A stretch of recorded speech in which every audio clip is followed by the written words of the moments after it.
All right, everybody, we are live again. Dynasty Mirror Search for Huru. Thank you so much for joining us. Before we get started, as we always do, we just want to thank you all. Again, just thank you all for the support. Also, make sure you guys go to dynastymirror.com. Again, go to dynastymirror.com, buy some merchandise, buy some books. Also, make sure you like, share, and subscribe to the content. Again, like, share, and subscribe to the content. And without further ado, we have my elder, my brother, T West, on with us today. And tonight's topic. Now, T West, I was going to say, I'm going to say this. I'm going to start off with this. Because of this whole corona, now, before coronavirus, right? I said Trump had it in the bag. Trump was going to win, right? During coronavirus and like where we're at now, I'm like, you know what? Biden has a shot. Now, I know you have perfectly said that Trump was going to win. Even during this coronavirus pandemic, I think you said that Trump is going to win. Am I correct? Correct. Okay. And let's start off with this. Why is that? In fact, introduce yourself, T. West, and why, even during this coronavirus pandemic, why did you still think that Trump was going to win? Well, first of all, as I've stated on the African Energy News program several times, the coronavirus situation, it was a planned pandemic. It was all planned. And Fauci knew that. Anthony Fauci over the United Institute of Health and Infectious Diseases, he knew. Bill Gates knew. These people knew this. And in 2017, Fauci stated that we're going to have a surprise pandemic. He didn't say epidemic. He said pandemic. That means worldwide, not just the United States, but pandemic. So he knew. And how did he know? He knew because in 2015, in Chapel Hill, North Carolina, Dr. Barrick, they had manufactured what we now call COVID-19. At that time, they called it SARS-2, SARS-2. They manufactured it at that time, and they said that it is communicable between humans. It spreads through the from human to human, and there is no cure for it. This was 2015. This is documented. Okay, so they already knew. These scientists, microbiologists, and all, they knew that this was coming, and some of them, they calculated that it would bring down economies. For example, the U.S. economy. And Trump would go around bragging about, hey, the economy is doing great. Unemployment level is at an all-time low, and black unemployment is at an all-time low. That was Trump's bragging card. I mean, he bragged about that. So what they did was literally removed one of his most strongest point of political boasting. They got rid of that. So, but all that said and done, I would surmise that most voters between now and November, those who haven't already come to the conclusion that I have, that more and more voters will learn that this coronavirus was a planned pandemic, and it had political purpose. Here in the United States specifically, it started here in America. That's why the numbers are highest in the United States. 26% of the tested cases of coronavirus is here in the United States. The United States is around about 4% of the world's population, but 26% of the coronavirus cases. I said that it was going to be that way many, many months ago because it started here in the United States of America. This is where it started at. So what they've done, the Democrats have done, and mainstream media, they have manufactured a crisis that essentially their game plan was to carry out a coup through this crisis when the whole Russia gate collapsed, the Ukraine gate collapsed. Then they manufactured this. They had this card waiting. So they're the ones, the Democrats are the ones who are pushing and promoting this. It was planned. I have no doubt about that. Trump says, and he's wrong when he says it, he says that it is a Wuhan virus. It didn't start in Wuhan, and Trump knows it didn't. It Where started where did it start? right here in the United States. Okay. This is where it started at. That's why you have far more people testing positive with this coronavirus, because it started here. That's why. That's why it's higher here than in China, higher here than anywhere in the world. Not because, as Trump say, America is testing more than others. No. That's not the reason why. But Trump has not admitted the truth, which is it was manufactured right here in the United States of America. You know, the biological warfare program in the United States has been out of control for decades. For decades, it's been out of control. And that's under every president, including Trump. And presidents don't even run that program. Men and women in white coats, they're the ones who's running those programs. And billionaires, like the likes of Bill Gates, these people are the ones who's running the program. So I won't cover too much about the coronavirus, because I've done numerous programs about the coronavirus and about it starting and beginning here in the United States. But right now, my point is to say that it serves political purpose. Okay. That's the whole point.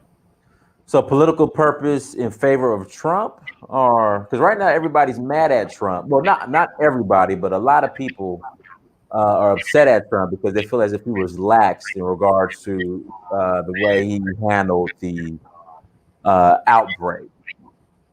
What are your thoughts on that? Yeah, now they're not upset with Trump for that reason. They're upset with Trump because the media has induced that.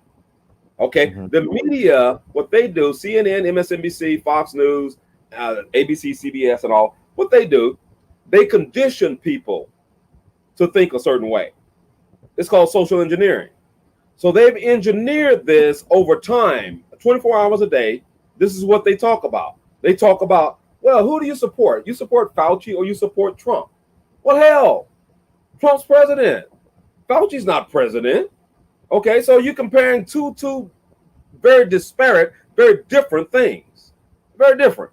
So, but the media is doing that. Mainstream media is doing that. So they're conditioning people to think a certain way. Then after they've conditioned them for weeks and months, what they'll do, they'll follow that up with questionnaires, with a poll.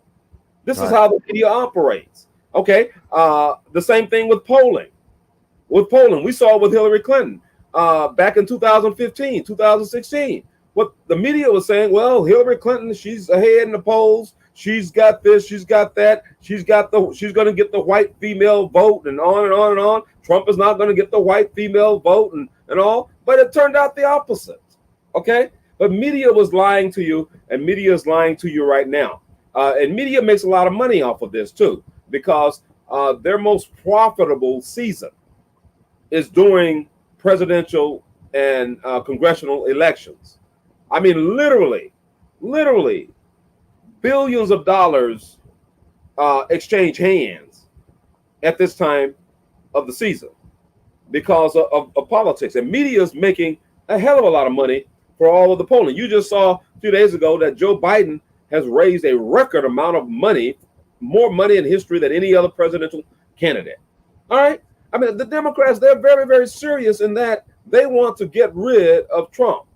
And they'll do anything. They're throwing the kitchen sink at the guy. Now, for black folks, and for Trump, I say all Trump would have to do.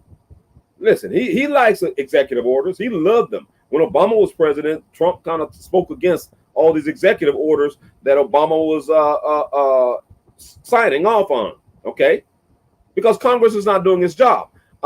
But now Trump is learning. He has learned that Congress, when they don't do their job, the president has to try to mitigate a situation. And the way they do that is through executive orders. So Trump is signing a lot of executive orders. So what we've asked and what we've demanded is that what Trump does between now and November, that he commit to a reparations executive order. Okay? This relates to black folk. Okay? Those who are descendants of slavery here in the United States. That he commit to that. Now, if he does that, it totally blows Joe Biden out of the water. In spite of, 1 second, 1 second, guys. Guys, hit that like button, please. Guys, hit the like button again. Hit that like button, please. All right, go ahead. I'm sorry. yeah, so in spite of how mainstream media, huge billion-dollar donors such as Bill Gates and others, and those in Silicon Valley, Kamala Harris's area, California, that's where Obama went most of the time. He went up and down that Pacific corridor when he was running for president both times.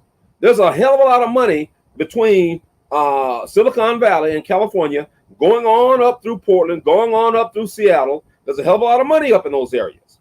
So, one of the reasons why Biden has picked Kamala Harris. And remember, months ago, last year, Kamala Harris told everybody, as California goes, so goes the nation. And my question is, do y'all want, you voters, especially black folks, do y'all want to go in the direction of California? No. God, no. Leaving California. They're leaving. And there's a negative 9% loss of black in California. They're leaving. But go ahead, Dynas. Yeah, so today it was announced. So today it was announced that Kamala Harris was going to be Joe Biden's VP pick. I was thinking Karen Bass or Elizabeth Warren would have been a much safer pick. T West. Let's just look at Kamala Harris. Let's see, Tupac. She was listening to Tupac and Biggie in the 80s. You know, she has came out and said, and she's adamant about it and militant about it. Do not bring up black issues. If you do, I'm going to change the subject. She has came out and said it like militantly, like no problem. Like, I don't want to talk about it. Like, I want to change the subject. So, but why are black people still like? There are still some black people who are celebrating this as it's as it's some type of victory, right? But at the same time, now again, I was still thinking. I know you were saying that Donald Trump is still going to win the election even after this coronavirus fallout. I was like, I don't know, man. It might be Biden, even with all the gas. You ain't black, you don't vote for me. Black people ain't diverse. Are you smoking crack? Even with all that, I'll say, you know what? It still might be Biden. But he elects Kamala. Why did he elect Kamala? And are the Democratic Party, are they serious about winning? Like, do they even want to win? Because my theory has always been the Democratic Party will rather lose to Donald Trump versus having Bernie Sanders as their candidate. So are they sabotaging themselves? Well, no, the Democrats are definitely not sabotaging themselves. They are doing whatever. Like I said earlier, they're throwing the kitchen sink at this situation. They're doing whatever they think is necessary for them to win. This is what the Democrat Party is doing. By electing Kamala Harris? Oh yeah. You just had the other day, yesterday, you had at least 100 notable, black men who. Oh man, 700 or something black women who said, "You better pick Biden. You better pick a black female candidate." Okay, well, you had Karen Bass, you had, of course, Kamala Harris, and some folks say. No, I'm not saying this. They say, well, Kamala's not even black. Kamala's mother was from India, and her dad, of course, was from the islands, Jamaica, I think it was. So, but you better pick these people. You better do this. Now, so they knocked Bass out of the water when they started bringing up her support of Fidel Castro. So they knocked her out of the water with that. So with Kamala Harris, she comes with baggage as well. Okay. Now, I'll say this before I deal with what CNN said about Kamala Harris and why Biden picked her. I will say this. It did not matter who Biden selected as his running mate. It did not matter. It was a case of doing bad or doing worse. In other words, losing. Okay, so that's the way that I look at it. But what CNN said, the reasons why they picked Kamala Harris is that Kamala Harris is vetted on the national stage due to her own 2020 bid for the presidency. Now we know that Kamala Harris, that's what CNN said. Kamala Harris, she was a dud. I mean, she phased out during the presidential primaries. She didn't even get I don't think even 1%. She had money problems. She had to drop out. Okay, so that's one reason that CNN stated. That's what they're stating. Okay, and we know what CNN's slant is. We know what their spin is. So another reason why they said Biden picked Kamala Harris. You know, they didn't say because Obama wanted them to pick Kamala Harris. You know, because Obama's got a little sweet thing when it comes to Kamala Harris. Okay, now so. Another reason CNN said is because Kamala Harris is experienced in government as both a California attorney general, and a lot of black folks in California, they know what Kamala Harris did when it relates to black folks when she was attorney general in California. And not only attorney general, but in California, now she's a U.S. senator. Okay? So these are the reasons why, two of the reasons why they're saying that he's selected Kamala Harris. Now, a third reason was she's young. She's only 55 years old. She represents a younger generation of leaders, something that Joe Biden, who is 78 years old, and y'all know, we know that Joe Biden's got some senility problems and some other issues. We know that. Okay, he's 78 years. He'll be 78 years old on Inauguration Day if he becomes president.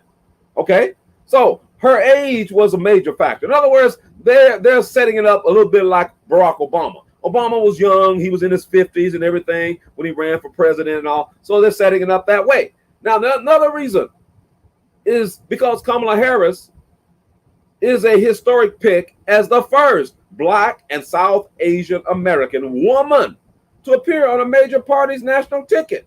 But who really gives a damn? You know, it's really about your interests. If you're Black, it's about your interests. Does Kamala Harris really support your core interests? Now, some of you are probably asking the question, well, what are my core interests? What are they? Well, look at the African Americans' national political agenda, that 21-point agenda that I presented for well over a year now. Okay, and then you'll get an idea of what we stand for and what we want, what we demand, that whole bit.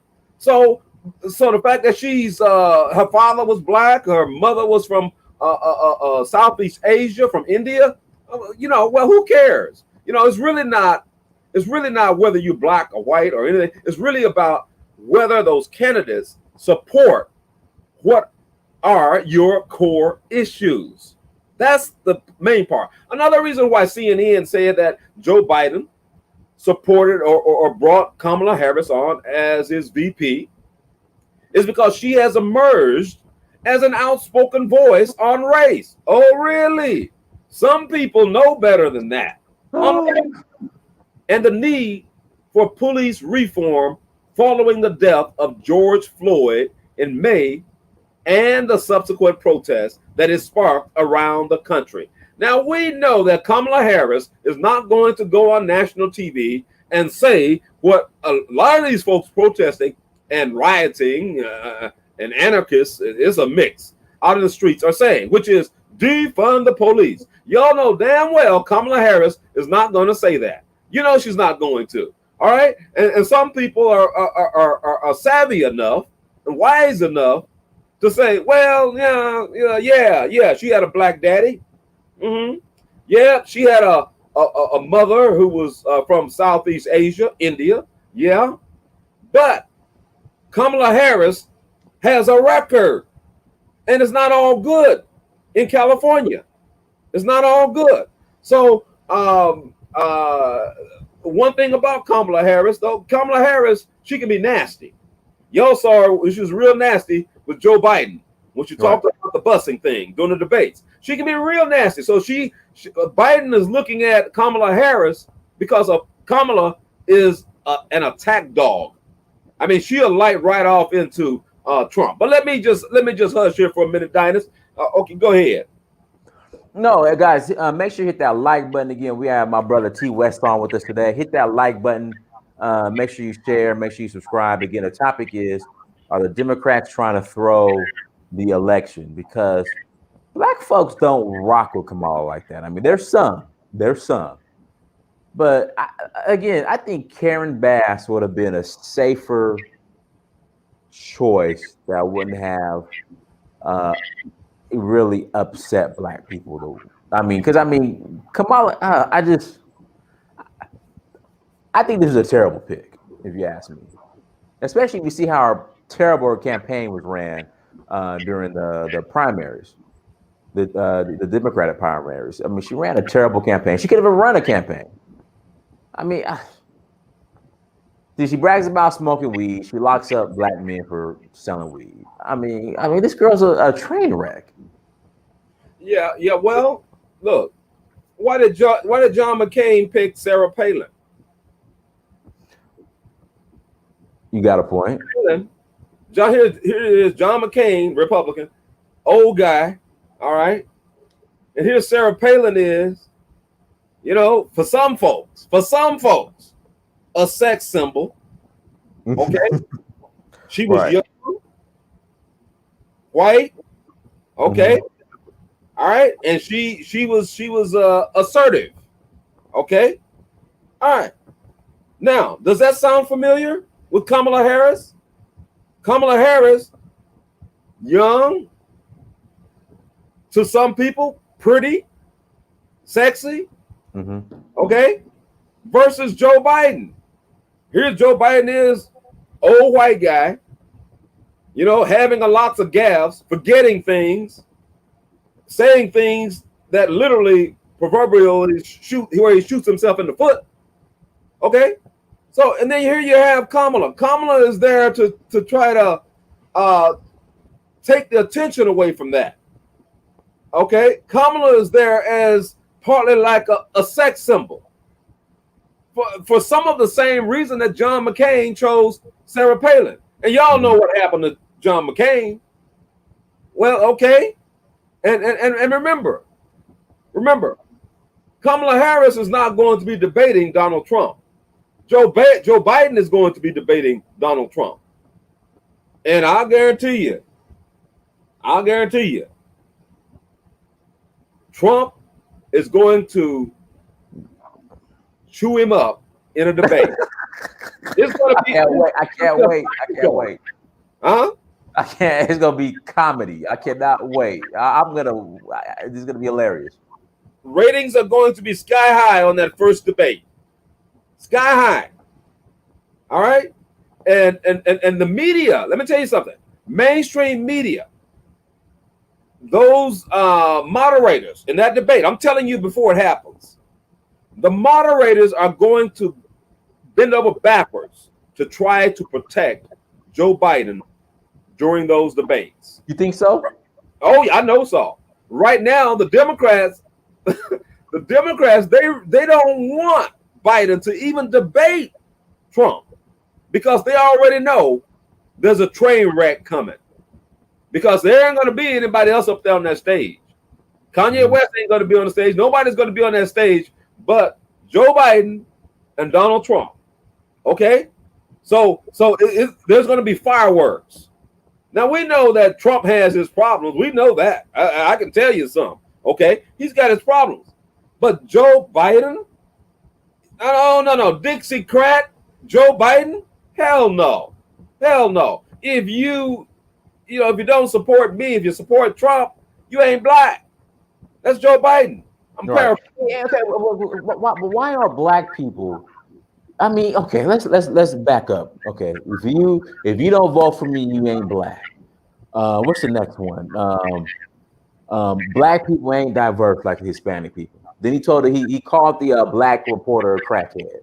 Yeah. Then you got Miss Kamala. If you bring up black issues, I'm gonna change the subject. She said that in front of a crowd of black people, but black people are still supporting this. I don't get it. T West, I don't get it. I'm not saying you got to vote for Trump, but it's like I mean, you can vote third party, but I just don't understand. Yeah, well, it's this. Dr. Joy DeGruy, she wrote the book, Post-Traumatic Slave Syndrome. Right. You got some black folks, they have a syndrome. Some of them. A lot of them don't. More and more, what you've seen over the last several months, you've seen more and more blacks actually show more support for Trump than for the Democrat Party. Right. So you're seeing that. It's changing. It's changing. And black folks are the most loyal group of people in America. Once they decide on something or a group politically, they're very, very staunchly loyal to that. So to pull them away from something like that, you have to, as president or as a political party, you have to do something major to shock them out of that syndrome. And the only major thing that Trump can do to shock black Americans out of that syndrome is an executive order for reparations. Now, I've been telling Trump's people, look, you got an executive order for this, for that, and on and on. I says, all you got to do, is follow up on that 400-year commemoration and come out with an executive order on reparations. Now, maybe, just maybe, Trump might be signaling that by saying that he will do his convention speech, possibly at Gettysburg. Now, we know about Lincoln, right, and Gettysburg. Okay, so Trump may be signaling something to that effect. He may be sending a message, maybe, to African Americans, but we won't know that until after or during his speech.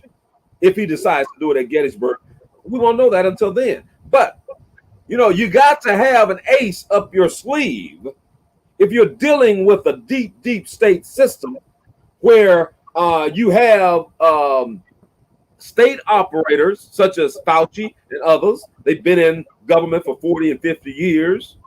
And you have corporations, fascists and all, such as Bill Gates and others, and many of the billionaires there in Silicon Valley who have politically made their statement that, look, we are going to push the Democrat agenda. Okay? We want Trump out. We will do any and everything to get him out of there. All right? Now, I know Trump has said some stupid things. I know that. Okay? But Joe Biden has done some very stupid things. Big difference. Right. Very big difference. Okay? Trump runs his mouth, yakety yak, yak, yak, 24 hours a day. But he hasn't done any real outrageously crazy things that has affected the lives of millions of people in this country or in other countries around the world. What wars have he started? He hasn't started. Venezuela is still standing. Some people are pissed off because Venezuela hasn't fallen under Trump. Okay, Trump really doesn't. He really don't want all that, even though his rhetoric and all kind of goes contrary to what I just said. But that's rhetoric. Rhetoric and actions are two different things. Okay, Joe Biden, actions. We've seen it. Trump, a bunch of rhetoric. Okay, you have a situation right now where they're trying to blame the slowdown of the postal service. They're trying to blame that on Trump. All right. And I'll guarantee you, internally, those are people who've been within the postal service for a long time. They are sabotaging the system and trying to say Trump did it. This postal general that came in under Trump, he did it. But yet the Democrats called for a secret meeting with the postal general. Secret, not public. When the Democrats want to shame Trump, they make the meeting public. When they have a hearing there in Congress, when they call these people to Congress to testify. But this was all closed door. Closed door with the postal general. So the Democrats, they're behind the sabotage of the postal service. Then they try to say, well, Trump did it because he's against this mail-in voting. So Trump's behind that. Okay, so all of these things that most people are not critical thinkers. Most Americans are not critical thinkers.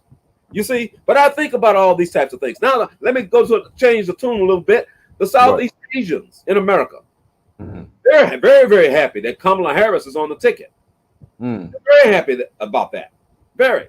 Now, y'all know that Barack Obama spent his early childhood growing up in Southeast Asia. Right. Okay? And Kamala Harris, this is the next thing of Obama. Okay? Joe Biden is not well. That guy's not well health-wise. He's not well. Everybody's saying that. He's not well. Okay? Joe Biden could die in office, his first term, and that leaves Kamala Harris. Okay, people know this. They know it. If Biden was to win. And I'm saying that if Trump does the right thing, if he follows my advice, he will assure that Biden will lose and he will win. Okay? That's an assurity. But go ahead, Brother Dynast. Yeah, real quick. So now, as far as the white woman, the vote of white women, with this Kamala pick, how do you see that playing out? Oh, Trump is still going to slightly win the white female vote. Look, Hillary Clinton was a bona fide white woman. Without a question. Okay, and Hillary Clinton, a former Goldwater girl now. Right. Okay, all right. But Hillary Clinton didn't even win the white female vote. Trump beat her. And you think somebody on a VP ticket is going to win over the majority of the white female vote? Nah, you got to be smoking something. Right. Ain't gonna happen. Now you got other factors at play. That alone won't do it. You got other factors at play. They're trying to media is trying to make it look like Trump is the one who's caused this race division in America. Hell, race division existed from the very beginning in America. Right, exactly. Ain't that new? Okay, all right. It's just that you got a hell of a lot of cameras that are floating around and everything. It's catching these cops and catching these Karens and Beckys as they're doing their mess. They're carrying out their racist mess. They're getting caught. That's the big thing right now. They're getting caught. All right. So, Kamala Harris is not going to be able to pull that white female vote. Now, with Kamala Harris on the ticket, yeah, most black women, they're a lot of them politically, they're low information anyway. Okay, they're low information people. All right, politically, most black women, they're going to vote for Joe Biden anyway. But now that Kamala's on the ticket, some of them who might have been on the fence about that, they're going to jump on over and say, yeah, I'm going to vote for him now because Kamala Harris, a black woman, is on the ticket. Okay, I'm going to vote for him. All right, that's low information. All right, what is Kamala Harris? What has she done to push the black agenda? Nothing. What has she done? It's not to say I support HR 40, House Resolution 40, that's been sitting in a desk in Congress for over 30 damn years. That ain't gonna cut it. No, them white folks, they're saying that. They know that thing isn't worth anything. But if Trump comes right on out and say, in a executive order, reparations, oh well, Trump is going to get at least 40% of the black vote, at least 40, and that's enough. You think he's going to get at least 40%? Pardon? You think he's going to get at least 40%?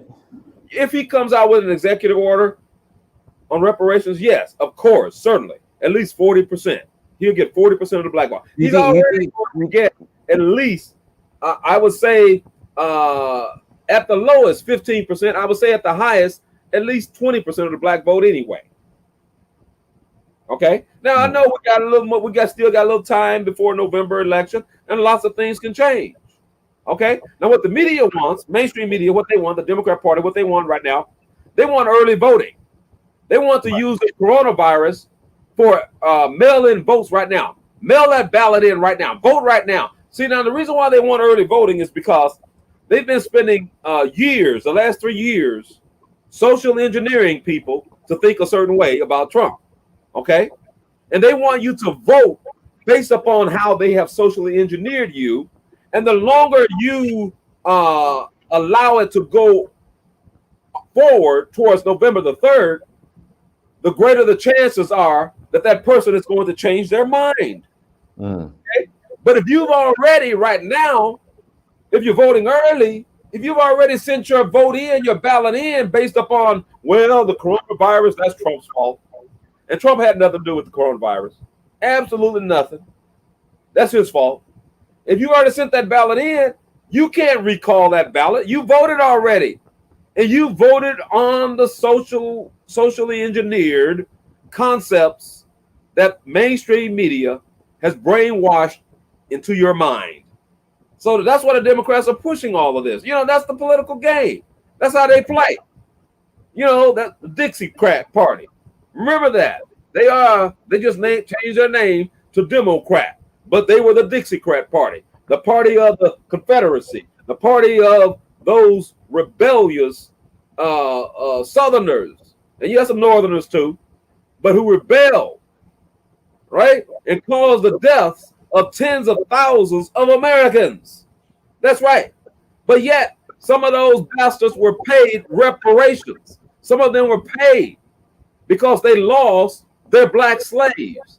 Right. They were paid by the U.S. government. You know, the British government, just in 2015, they just got through paying former slave owners for the slaves that they lost when Britain outlawed slavery. And we're waiting to this very day for the U.S. government to pay the inheritance that has been taken from black folks, their ancestors who built this country and did not leave a nest egg, did not leave an inheritance for their progeny, for their descendants. But that inheritance has gone and is going to all these other groups of people, whether they came here 100 years ago, whether they came here yesterday or today.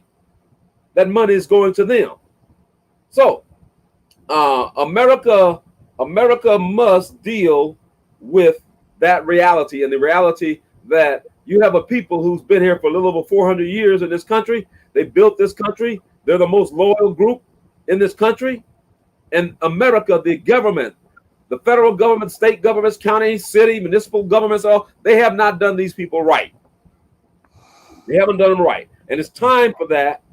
And that must be our message. That's the message that's in the African Americans' national political agenda, that 21-point agenda. That is the message. That it's time for restitution. It's time for reparations. And Joe Biden is going to tell you, just like during the debate, he was asked the question about reparations. And you know what Joe Biden did? Joe Biden totally ignored the question and then started talking about immigration and that immigrants built America. No. And that when he becomes president, that he's going to grant amnesty to 11 million illegal immigrants living in this country. All right, black folks, will y'all vote for that? If you vote for that, then you're not too smart, okay? And I don't care what your socioeconomic status is in this life. I don't care. If you're thinking like that, let me just say it. You're dumb. Okay, you're just a dumb person. Okay, period. Okay, when you know better, you ought to do better. And I'm telling you something that's better, so you ought to do better. Okay, so with Joe Biden has already told you that no. And he says, well, you know, before we talk about, if we're going to talk about reparations to African Americans, we got to include the Native Americans. We got to include the Native Americans. Well, Native Americans, they got land. They got millions of acres of land. They got their own nation, state within this country. They got all that. Okay? But this isn't about them. You see, one thing about pale-skinned people, what they always try to do, they always try to water something down. They always try to say, well, okay, but what about this group? What about that group? Okay? Yeah, what about them? They didn't spend 244 years of chattel slavery in this country. They didn't go through that. They didn't go through over 150 years of post-slavery, of discrimination, redlining, all of that, all forms of discrimination. They didn't go through any of that. You know, they had a place to go to. You know, black businesses, Black Wall Street, Roselawn in Florida being burned out, envious white people, envious of black people because black folks were prospering. Right. They burned those black businesses out. And they've been burning black folks out ever since. You know, when the banks don't provide you loans, business loans, home loans, and all, when they do provide you loans, they provide it to you at a huge, much larger interest rate than they provide to other groups of people. You know, that's burning black folks out. That's what it is. It's the same thing, similar to what they did to Black Wall Street there in Tulsa, Oklahoma. Same thing. So that's America. So Donald Trump is dividing the races in America. That's a damn lie. Oh, well, Donald Trump and the Central Park Five. Oh, well, grow up and get over it. Central Park Five got paid. You need to get paid. Okay? And Joe Biden has already told you it ain't happening under him. It's not going to happen. He's told you that. When Trump was asked about reparations, Trump said, interesting. That's what he said. Interesting. Okay? Then he said, well, I don't think it's going to happen. He didn't say, I know it ain't going to happen. He didn't say that. He didn't say, well, what about the Native Americans? Well, what about this group, that group? What about the one-winged tooth fairy? He didn't say that. Okay? One-winged tooth fairy. Mm. Yeah. He didn't say it. He said interesting. All right, let's move it from interesting. Let's put something on that. Okay? We have an opportunity to do that. And with Joe Biden, that is not an opportunity. Joe Biden is there as a pacifier. He's there to pacify black folks. And y'all know what a pacifier does with a baby. If a baby needs breast milk and the baby's crying, y'all know you can temporarily put that pacifier in that baby's mouth. That baby is shut up for a minute. Y'all know that. Black folks don't need no pacifier. Y'all are mature now. You're mature. But you need to act like it in greater numbers. We must do that. So, Kamala Harris as a VP for Biden, it doesn't matter. Overall, it doesn't matter. It matters to some groups. Southeast Asians, they're very happy about it. Some black folks, they're happy about it. Some white folks, they're happy about it. Okay, but overall, doesn't matter. Doesn't matter. Trump will still crush Joe Biden. You really think so? You really think so? Yeah. Guys, we're going to open up the lines. We're going to take two calls. If you want to call in, my email address is in the chat room. Again, my email address is in the chat room. Send me an email, and I will send you the link to call in. Again, if you want to call in, my email's in the chat room of Hulu at searchforhulu.com. Send me an email, and I will send you the link. Okay, Mr. West, why are you so confident that Trump's going to be Biden? Well, as I said earlier, voters, before they vote, that's why you don't want to vote early, okay? Because you want to go all the way up to the wire. You want to look at all of this play out. You want to hear the debates and everything. The voters will have time to think, and the voters will say and ask the question: did Trump have anything to do with the start of this coronavirus? Yes or no?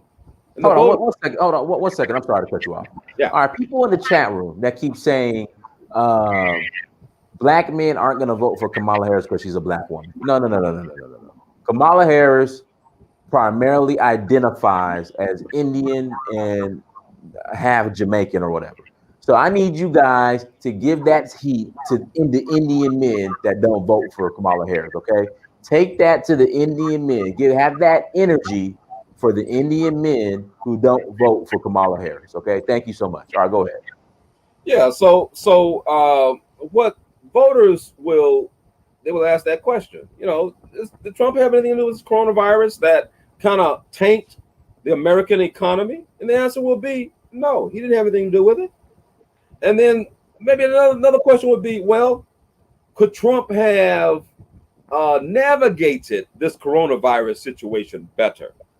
Now, you will get varying answers, yeses and nos on that one. Okay? You can say, well, he could have navigated it better. Yeah, you could say that. I mean, I could say that. Okay? I would say that of any president, regardless of if it was Trump or not. Okay? Because if you deal with any country, almost every country would probably say of their leaders that they're not doing a good enough job in fighting and dealing with the coronavirus. That's not unique to Trump. Okay. So why they would vote for Trump? The question would be asked also, how was the economy doing before the coronavirus? Was it doing great?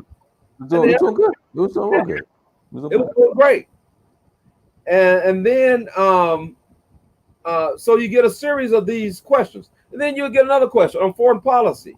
Has Trump started more wars to waste trillions and trillions of dollars? And the answer would be no. Just the other day, there was a report that from the Pentagon that they're going to reduce the footprint in Afghanistan to 5,000 troops, American troops in Afghanistan. And John McCain said this is going to be a 100-year war when he was living. 100-year war. Okay? So, so when you start dealing with the domestic situation here in America, and then you start dealing with geopolitics internationally and all, you have to say, then you have to say, well, okay, well, Trump did good here, he did bad there. Then you go to China. You say, okay, well, how has Trump handled the situation with China? Well, Trump has not handled that very, very good, but he hasn't started a war, a physical war with China either yet. Okay? So there are pluses and minuses with that. You know, for a long time, Democrats and Republicans, they were selling America out to China because they were getting great returns on dividends. If they had stock in companies, foreign companies, domestic companies and all, they were making a lot of money off of that by having those products produced in China very cheaply, and then they ship them back over here and they sell them at a big, big markup. Okay, so they were doing great with it. All right, so, and that's Democrats and Republicans. But, you know, Trump is, and Obama has started the stuff too with the South China Sea. All that stuff has started with Obama about being antagonistic with China. But it's been stepped up with Trump. That's been stepped up. There's the economic component of it with Trump. With Obama, there wasn't that economic trade component.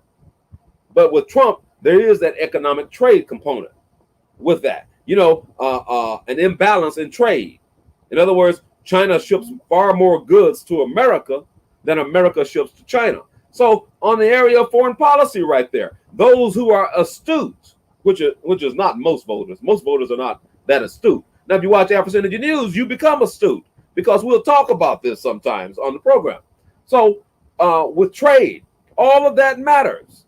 It matters because if you're producing, you're manufacturing more things here in America, that means you have more jobs here in America. And we saw for 3 years, the first 3 years under Trump, you saw an increase in jobs here in America. And also you got the issue of illegal immigration. Okay, Trump comes down very hard on illegal immigration. And I've shown this chart for a number of years now. Over a 20-year period, as you saw, young black men being incarcerated, going into prison, you saw the same trajectory on that chart of young Hispanic males coming into America. In other words, replacing these young black males in the workforce here in America. You saw that. So, and that was, of course, Biden was in the Senate, the Biden crime bill. You see, all of these things Trump is going to hit Joe Biden with. All of these gaffes in a debate, Trump is going to hit Joe Biden with. When Joe Biden, and if the media, and this is the key, if the media focuses a little bit on reparations during the debates, that offers Trump an opportunity to say, hey, Joe, when you were asked during this debate and you were on the stage with Buttigieg, You were asked about reparations. You refused to answer the question. You turned and started talking about these immigrants, positive of the immigrants. Okay? So these are areas where the Democrats are very, very frightened with regards to Joe Biden debating Trump. So overall, the media lied to y'all in 2015, 2016, told you Hillary Clinton had it in the bag and she was going to win. She didn't win. A lot of these Democrats, they went crazy in the streets when Hillary lost. Imagine on November the 3rd, November the 4th, when it is announced that Donald Trump is going to serve a second term, imagine how Democrats are going to react in the streets across America. There will be rioting. There will be explosions across America. Okay? Because they threw everything, the kitchen sink, they threw it all at Trump to get him out of office. They manufactured things to get him out of office, and they failed. Ukraine, manufactured. Russiagate, manufactured. FBI colluded with it. Justice Department colluded with it. And possibly even Obama colluded with all of it. And they still didn't get him. So you imagine how some of these people are going to act when they discover that, like Hillary Clinton, Joe Biden and Kamala Harris has lost. All right, a great African. Go ahead. Hey, okay. First, let me just say this. I agree with Joe Biden when he said that if you don't know the difference between Joe Biden and Donald Trump, then you ain't black. Okay? The idea that Donald Trump is somehow the savior of Black America and that Kamala Harris is worse off with her than with Mike Pence is complete and total idiocracy. It doesn't even make sense. Donald Trump is a racist. He doesn't like black people. He's not done anything. He didn't even have the courtesy to acknowledge the late John Lewis. You understand? Regardless of whether you agree with him or not, okay, at least, have some respect. Okay? Donald Trump is not even close what the difference between Donald Trump and Joe Biden is. Are they perfect? No. And you know what? The thing with black people is this. We look at Kamala Harris. She has her flaws. She's a swirler or whatever, has a white husband. But we always hate our own so much so that we will go and vote for freaking Donald Trump, okay, over Kamala Harris, a black woman, okay? I don't agree with everything that she do, okay? But at the end of the day, I'd rather have her as vice president. My choice would have been Stacey Abrams, okay? But if I can't have Stacey Abrams, let me have Kamala Harris. To hell with Mike Pence, to hell with Donald Trump. Okay. All right. To the caller. How you doing, Great African? Great African.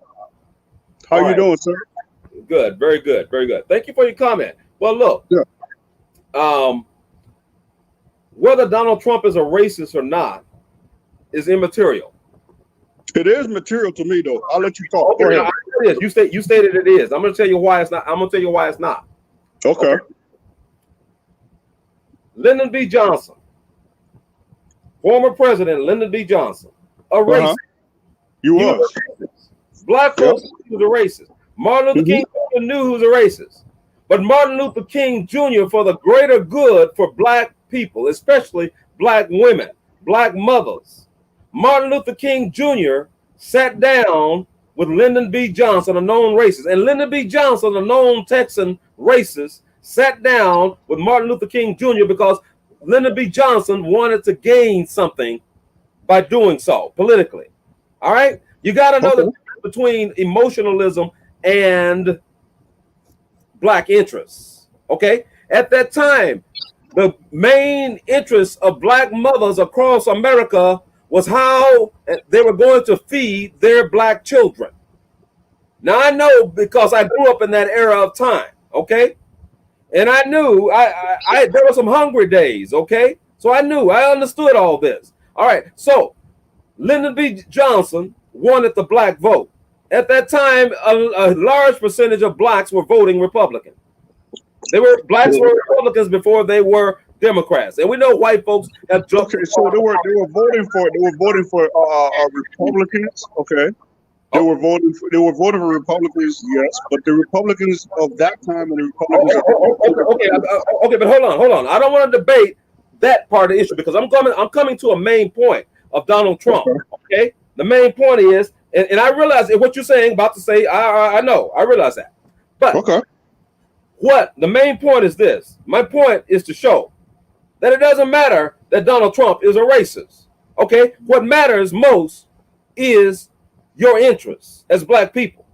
Now, if you're out there, I'm gonna get back to the main point what I'm talking about. But if you're out there sinking in the water, about to drown, you as a black man, you don't give a damn if it's Donald Trump standing up there on that boat who's going to throw you. Here's the thing, big brother. Listen, big brother. This is the thing, okay? With all due respect, in that scenario that you just described, okay, Donald Trump is pissing on me while I'm drowning.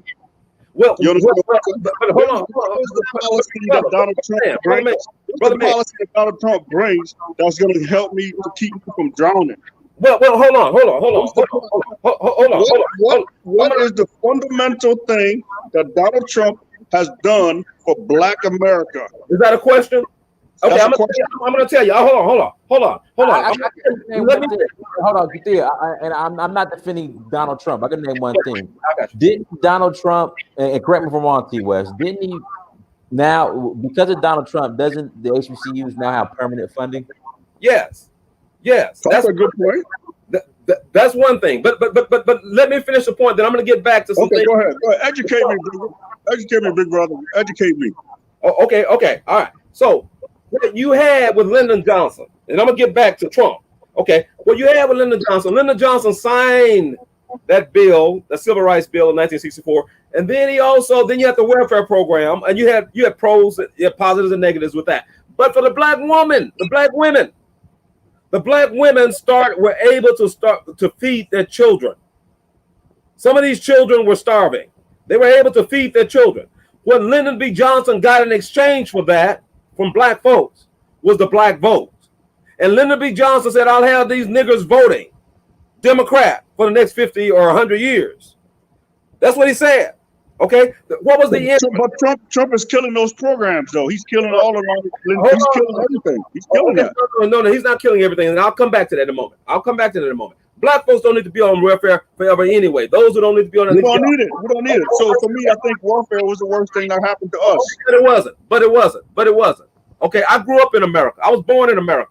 Okay. Hold on. We're talking experience. Okay. Hey, all right. I'm talking experience and I'm talking historical facts. Wait a minute. Historical facts is that I grew up in America. Okay. That's good. I was hold on. I grew up in America too. I was born in America. To an extent. Okay. Did you have any hungry days? I wasn't born in America, but I grew up in America, so I have the American experience. Okay. You say you grew up here? Correct. Here. I came to this country when I was in 7th grade. I grew up in this country. But you didn't grow up here. Okay. So you didn't grew up since 7th grade. Hold on, my brother. The first thing is, here's the deal. At the end of the day, okay, I came from Africa as a child, okay? Yeah.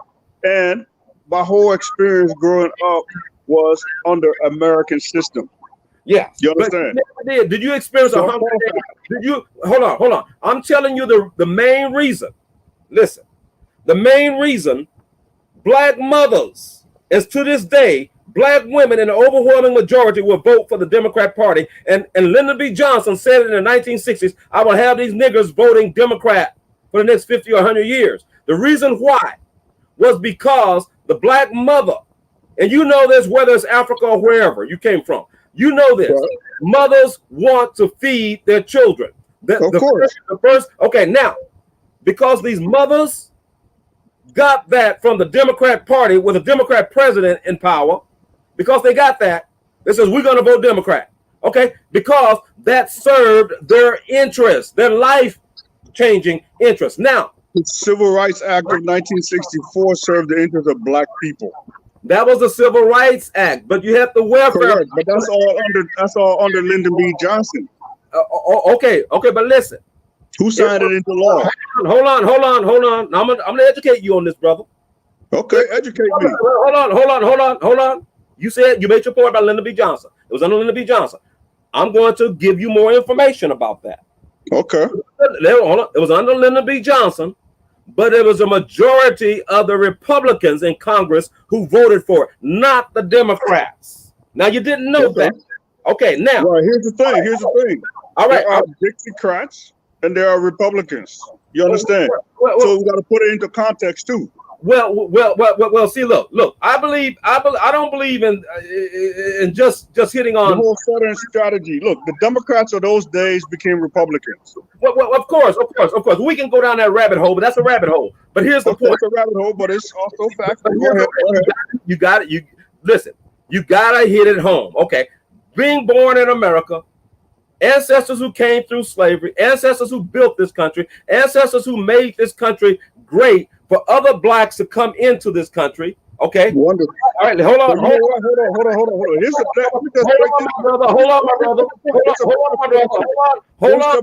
a point. Just a small point of correction, big brother. With all due respect, okay? Because I heard this in the rhetoric many times. Like, okay, Black Americans are the only ones who fought. Where was Stokely Carmichael from? Okay. Malcolm X. Let me answer that. Malcolm X. Marcus Garvey. Let me answer. Hold on, my brother. Okay, go ahead. Stokely Carmichael only lived a short period of time. Black power. Hold on. He fought, right? Hold on. If Malcolm X not anybody, is Marcus Garvey not anybody? Not anybody. My brother. Hey, great after, man. Let the brother talk, man. I mean, go ahead. Go ahead.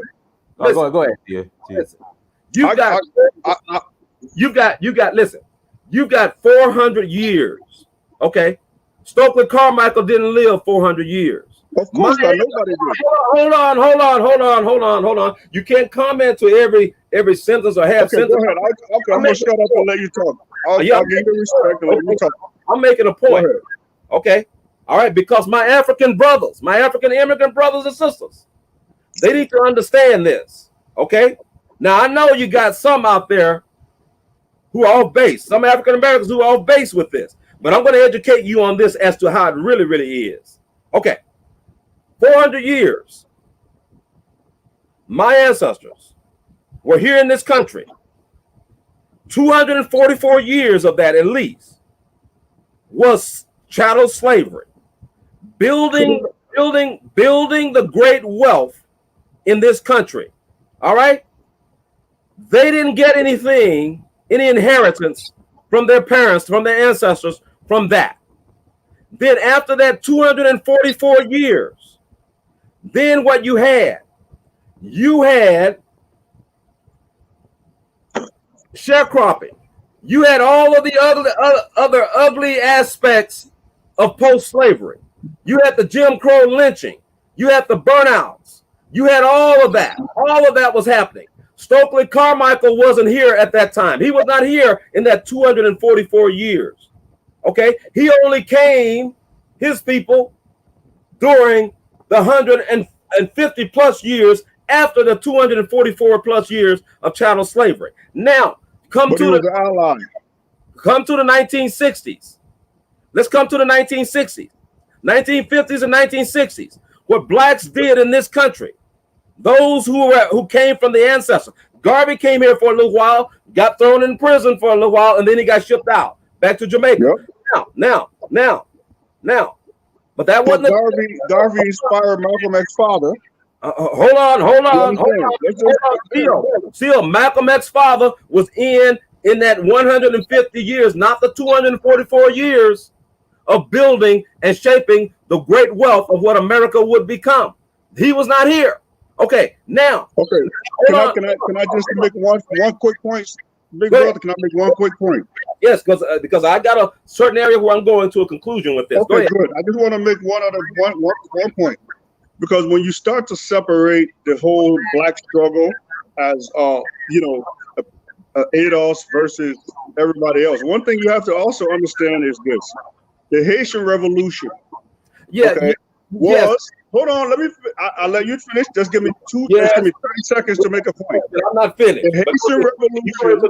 Go ahead. The Haitian Revolution. Okay. After the Haitian Revolution, when those black people in Haiti went all out and started going crazy, okay, and they sent these white people to Virginia as refugees. They came back with horror stories. What happened after that? Black people in slavery were inspired by the Haitian Revolution. You know what happened after that? The slave rebellions in America quadrupled. They have 4 times more slave rebellions after the Haitian Revolution. Sure. Okay. Yeah, I'm aware of that. That is all one group. You got to acknowledge everybody. Yes, sure. I'm aware of that. But there is still a difference. There is a difference.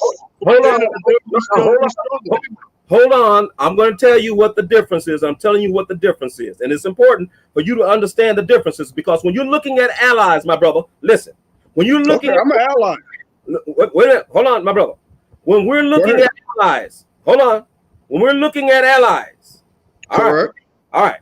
There are certain things that must be understood. Okay, and that's what I'm explaining right now. Certain things that must be understood.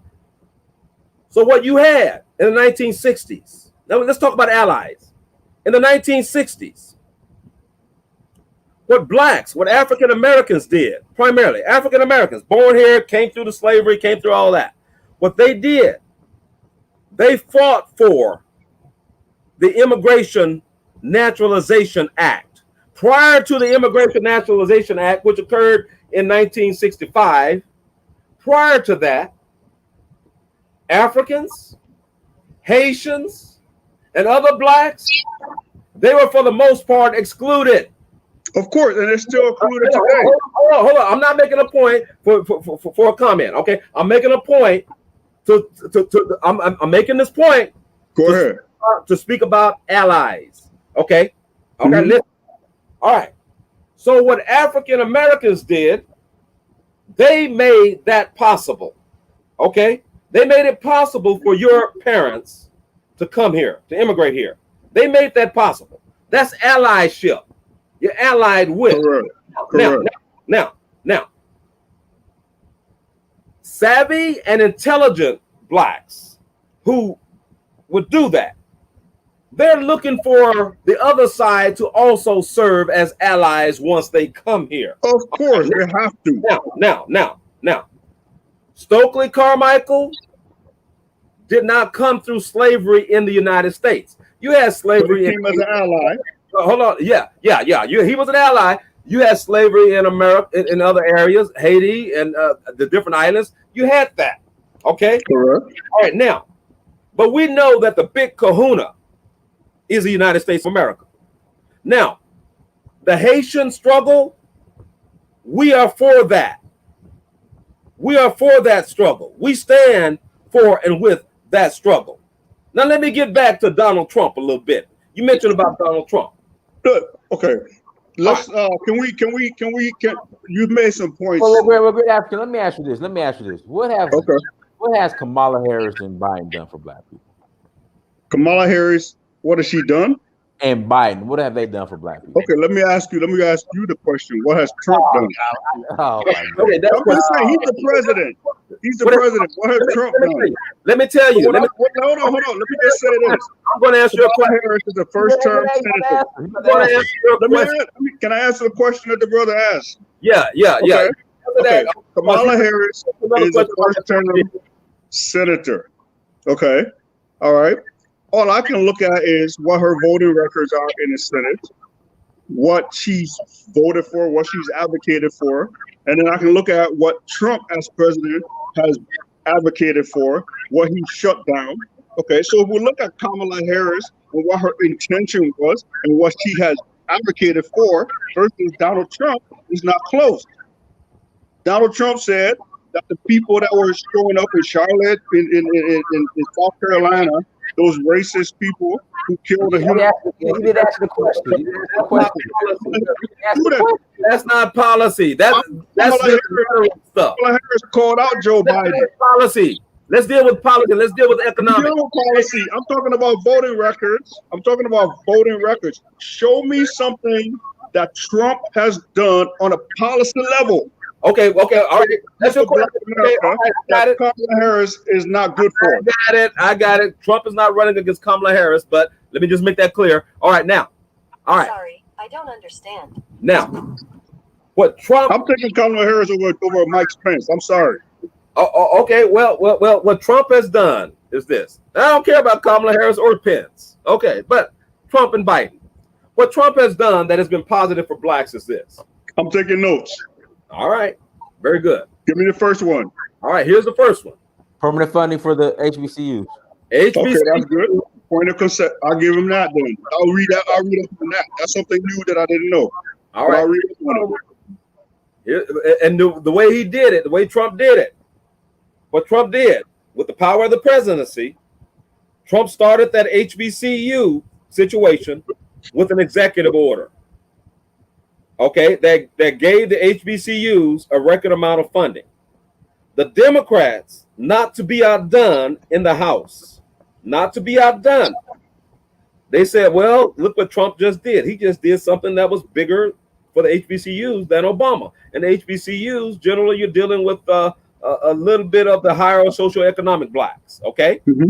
So what the Democrats in Congress decided to do, well, what we're going to do, currently, these HBCUs, every year, they have to come to Congress in order to get funding. Every year. So what the Democrats decided to do, and Trump made force this to happen. Okay. They decided that we're going to make this funding for the HBCUs permanent every year.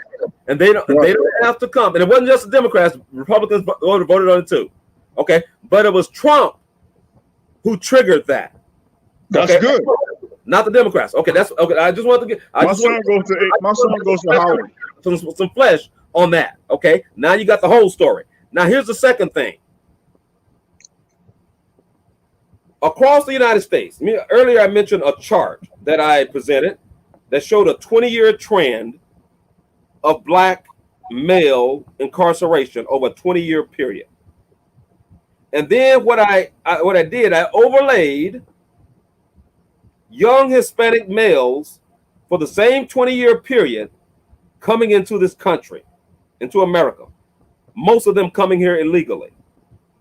What we saw over this 20-year period, you saw a chart, the line was the same, the trajectory was the same, virtually the same.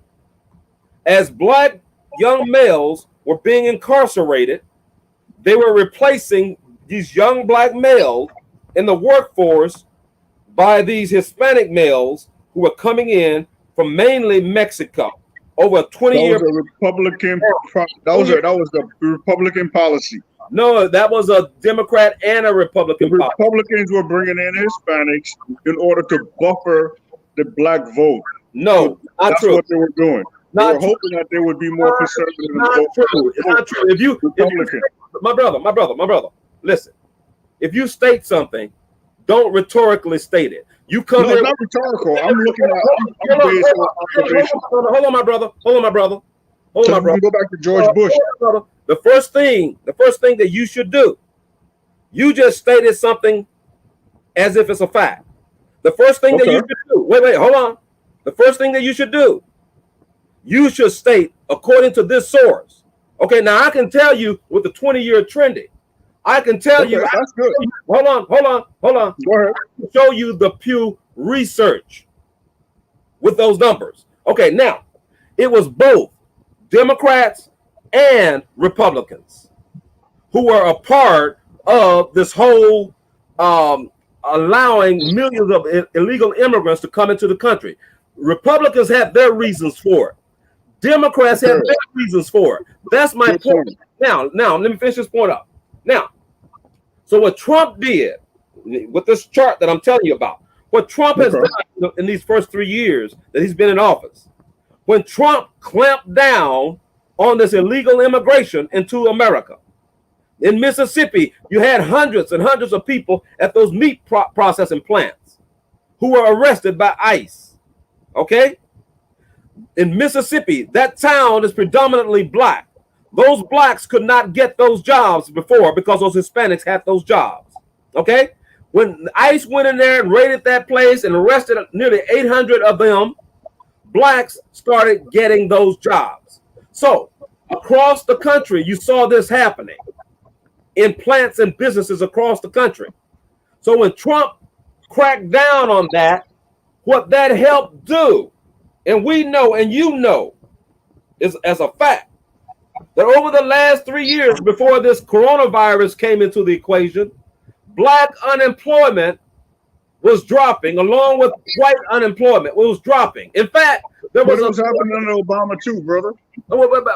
We ain't talking about Obama, okay? And then no, I mean the economy is good. When the economy is good, we all benefit. Hold on, my brother. Hold on, my brother. It's not because of Trump. Hold on, my brother. You know damn well that Obama never did crack down on illegal immigration as Obama deported more people than George Bush, Bill Clinton combined. This is a fact. Did Obama deported more people? Hold on, I'm gonna ask you a direct question. Because okay, you can Google it right now. How many people Obama deported versus? Question. Did Obama crack down on illegal immigration as harshly as Donald Trump? Yes or no? No. Okay, that's my point. He did not. He did. That's no, a good. I mean, your point is this. Listen, he did not, and he did. He did. Put it this way: if there's unintended consequences of actions, you understand what I'm saying? Okay, Donald Trump did not go to crack down on illegal immigration to help black people. It was an unintended consequence of his action. He wasn't saying, "Oh, wait,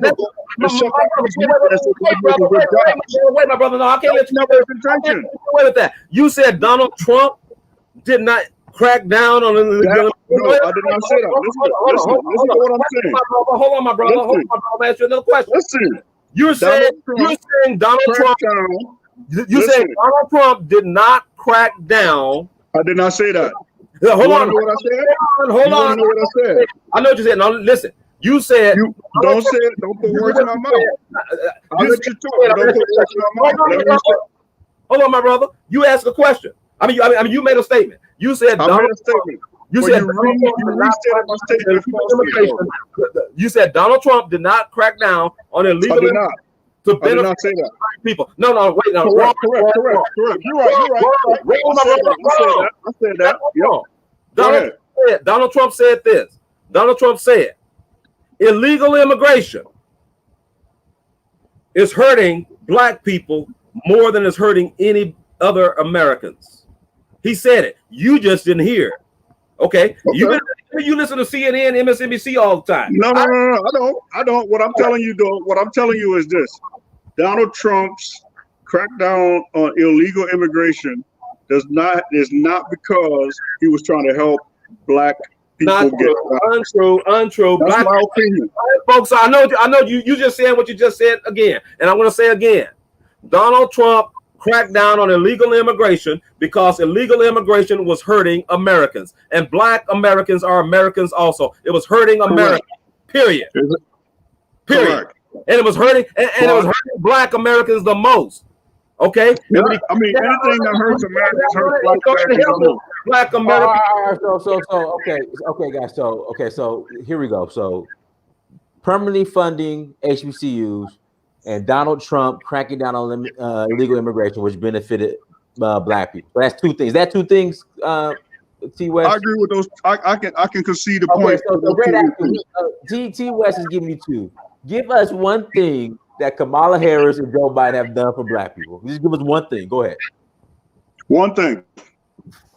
Meaning, like specific. Joe Biden. You know what I mean, great African. Come on, man. You know what I mean. Just give us one thing, man. Come on. You know what I mean.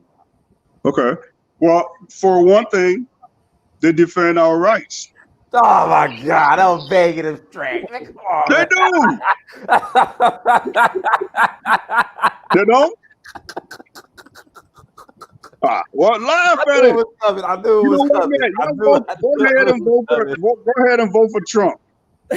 You know, go ahead and vote for Trump. I just asked the question. If Donald Trump. Okay, we always out here protesting about everything. What does Donald Trump? What does he say about black people? What is his attorney general doing to black people?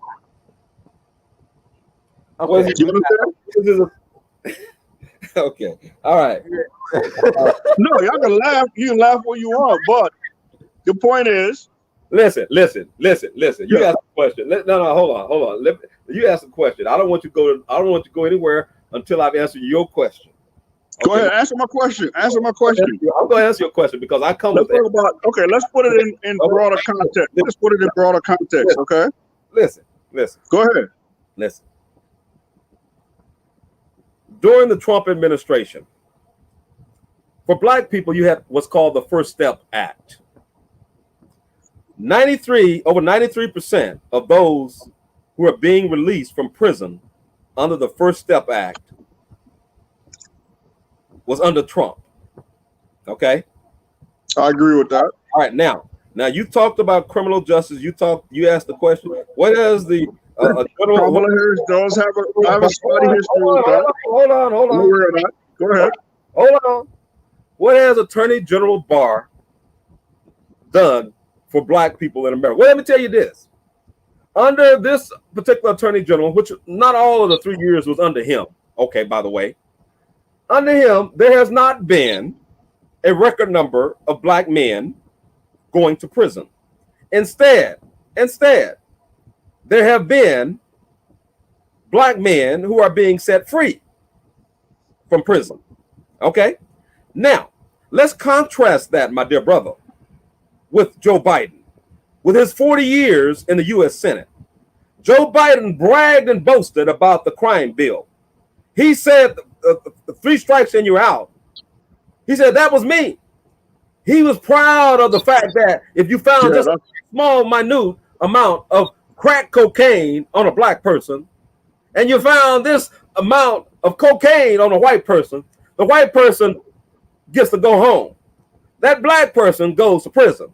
And if you do it 3 times, we're going to put you away for life. Okay? So that's what was true. What did Trump say about the Central Park? What did Trump say about that? At the same time, I'm almost finished. And this is let me interject. He did it. Let me interject. Listen, I'm not defending Trump, but let me address the Central Park 5. Great African. Okay, go ahead. Great African. You do realize that everybody involved in railroading Central Park 5 were all Democrats. Linda what was the name? Fairstein, the prosecutor. So by the fact Democrat, we know, listen, Democrat prosecutors are not our friends. No prosecutors is our friend. Okay, so why are you bringing up what Trump said? What did Donald Trump say about the Central Park? Okay, listen, like what did he say about them? Though? Okay, hold on. Like T. West said in the beginning, you got rhetoric and you got action. All right, correct. Donald Trump might have said some stupid stuff. Is rhetoric helpful? But listen, everybody who railroaded the Central Park 5, I researched this. Okay. They were all Democrats. All of them. Right. All of them. So it's like they were all Democrats. So how are we mad at Trump for his rhetoric when it was the Democrats who railroaded the Central Park 5? That's right. Well, and Trump was in on it with him too. Come on, man. He took out a 4-page ad. He gave cover to some racists, whether or not they were Democrats. He took out a 4-page ad saying that they deserve to go to prison. Yeah, he did. Did he not do that? Yes or no? I just said he did. So what? Okay, good. What? Wait, hold on. I just said he did. So what? Okay. That was over 30 years ago. All right, now. The Crown Bill was 30 years ago too. Hold on, my brother. Hold on.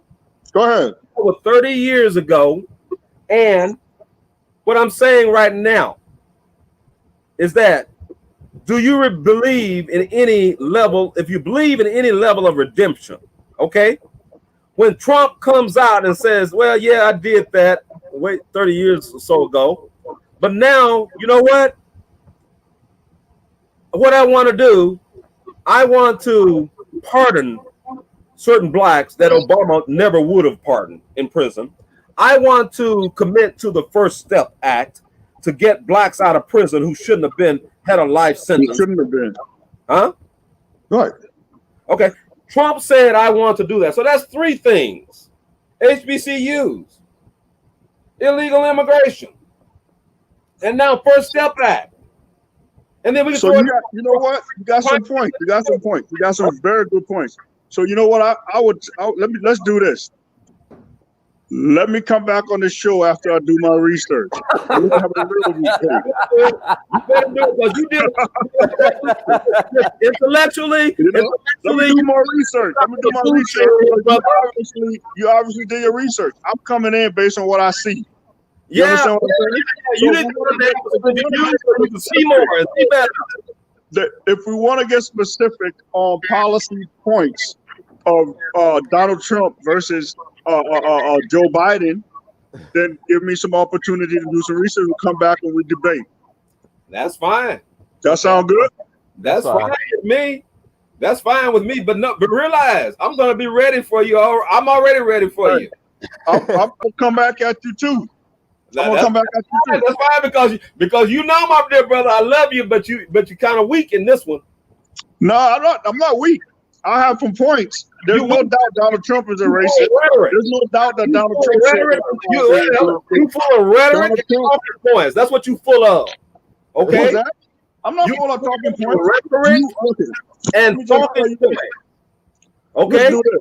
But you gotta have substance behind all of that. But now do your research. I agree with that.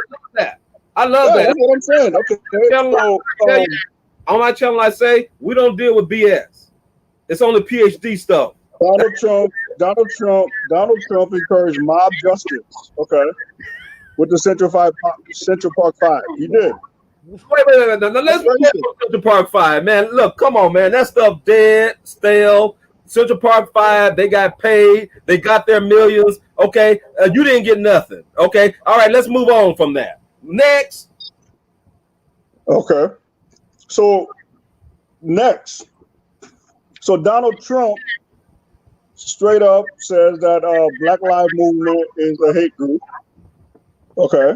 All right, that's supposed to be, and he wants us to keep all the Confederate monuments. Okay, that's okay. Hold on, stop right there. He supports that. Stop.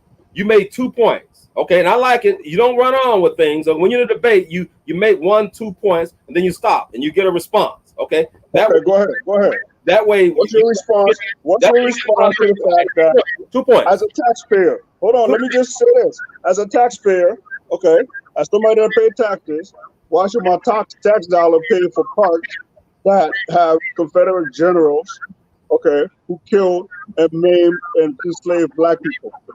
Yeah, I understand that. Okay, listen. The first point that you made.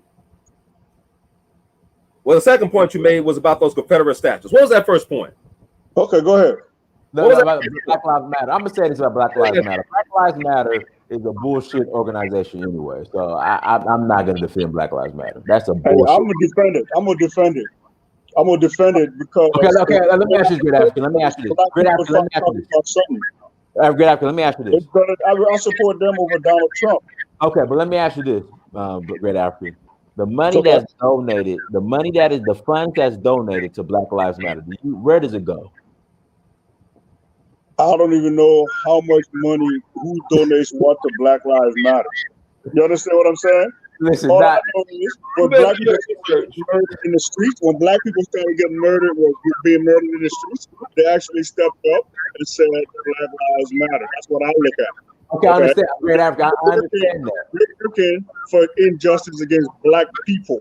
As a black person, I cannot dismiss that and then support Trump and say that Trump is somehow better than them. Okay, Great African. But again, everybody has an agenda. The money that goes towards Black Lives Matter, do you think any of that money is actually going to empower the black community? Is the money even going to them? Yes. I'm saying is the money that's going to Black Lives Matter. Do you think that any of that money is going to empower the black community? I would hope so. It's not. It's not. It's What not. proof do you have that it's not? I'm What gonna makes show you you say right that it's now. I'm not? gonna show you right now. Give me a second. Let me share the screen. Let me show you right now, Red Alfred. Let me show you right now. Hold on. Okay. Hey guys, make sure you hit that like button. Okay, make sure you guys hit that like button. Let me share the screen real quick, you guys.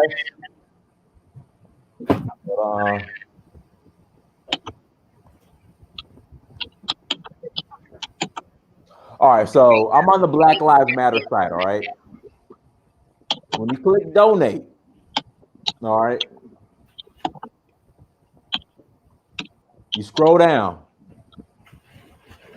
All right, so the money that's donated to Black Lives Matter, it goes to an organization called Act Blue Charities. All right, what is Act Blue Charities? Let's look it up. Let's look up Act Blue Charities. So we gotta unpackage this. In fact, let's look at the terms and conditions of Act Blue Charities. Okay.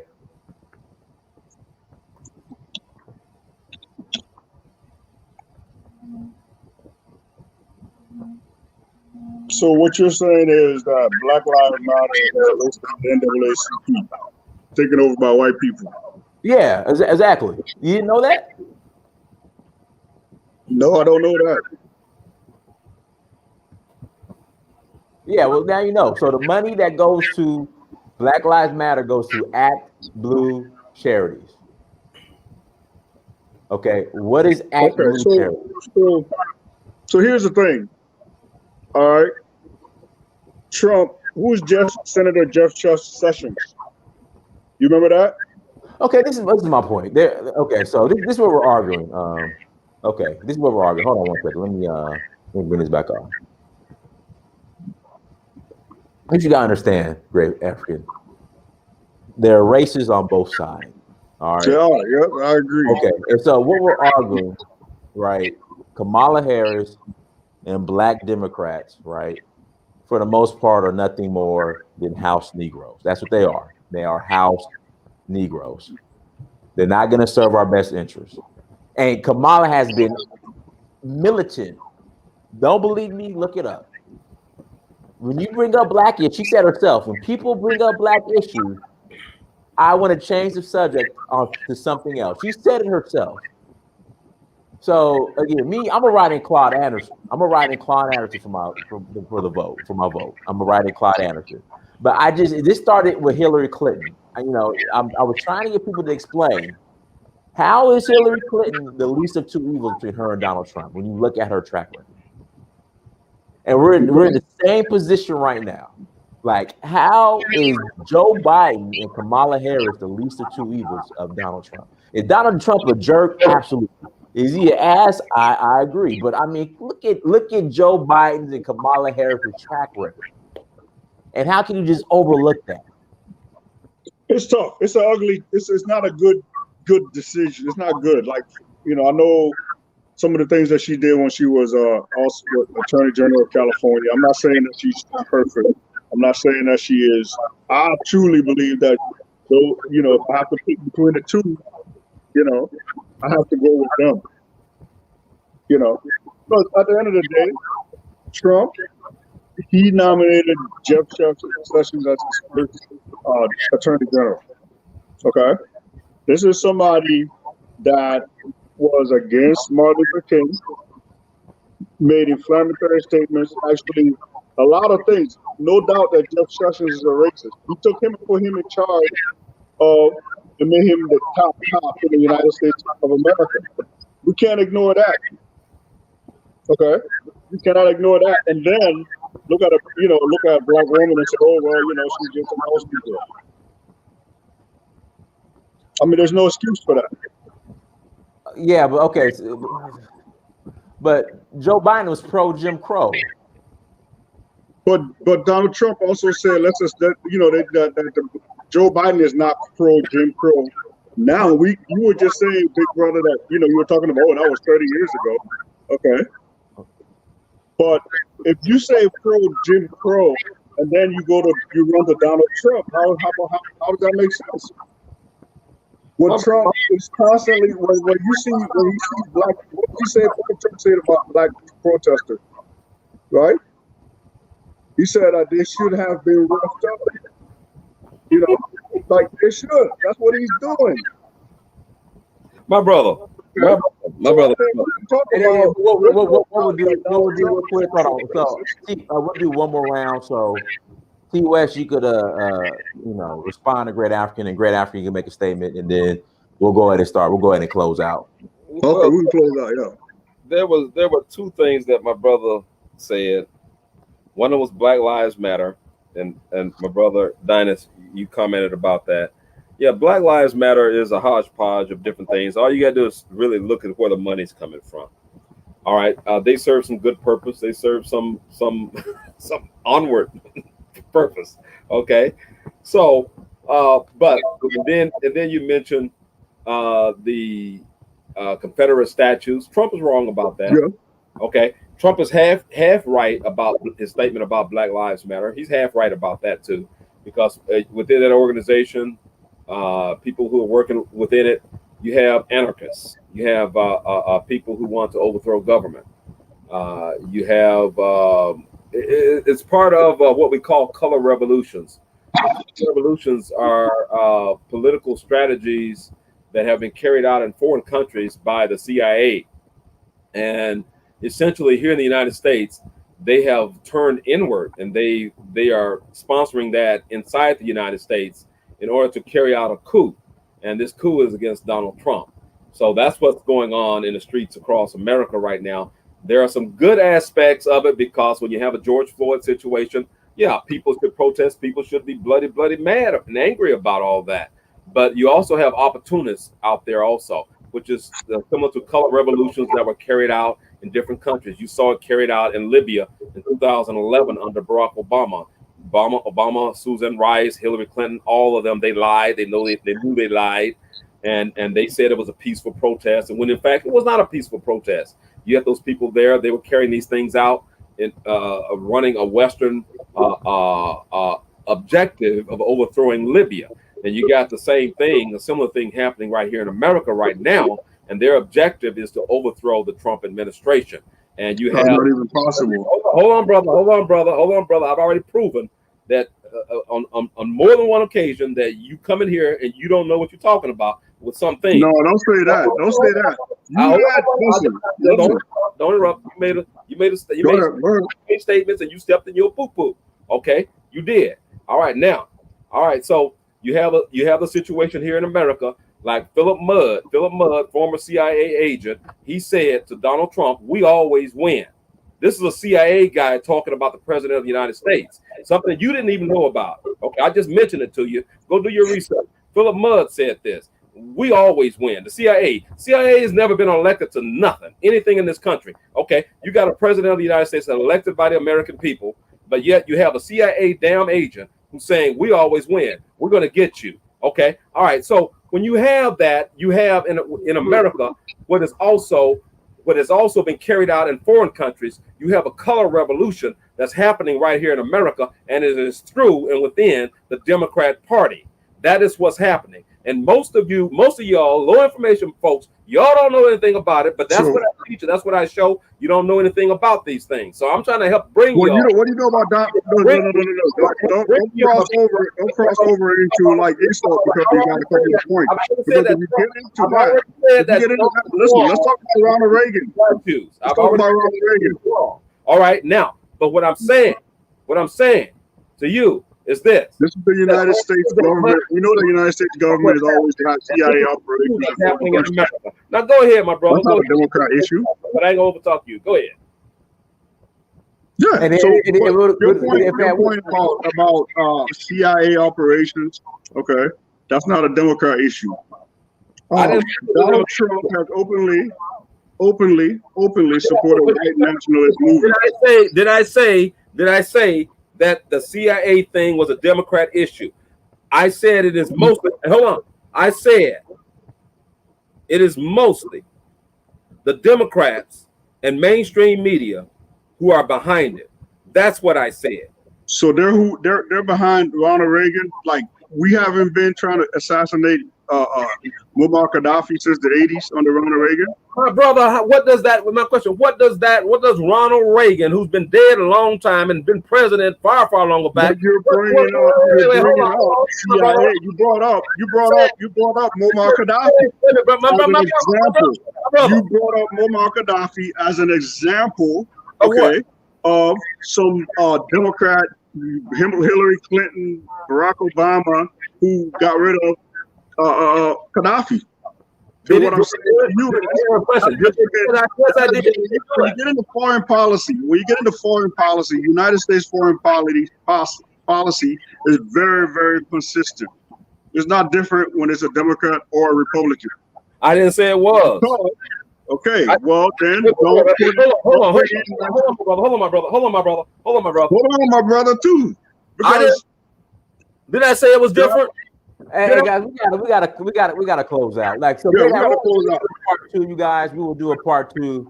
You know, it's my bedtime. It's 11 o'clock. Yeah. Okay, we can do a part 2. But we'll do a part 2. You got some good points. I concede some points to you, but let's do this again.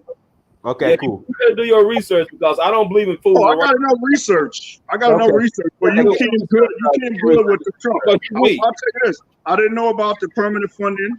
Okay. And I didn't know about. I wasn't, the way that you presented it with the processing plants and illegal immigration. Those were good points. So I give you those points. Oh, I'll give you a lot more.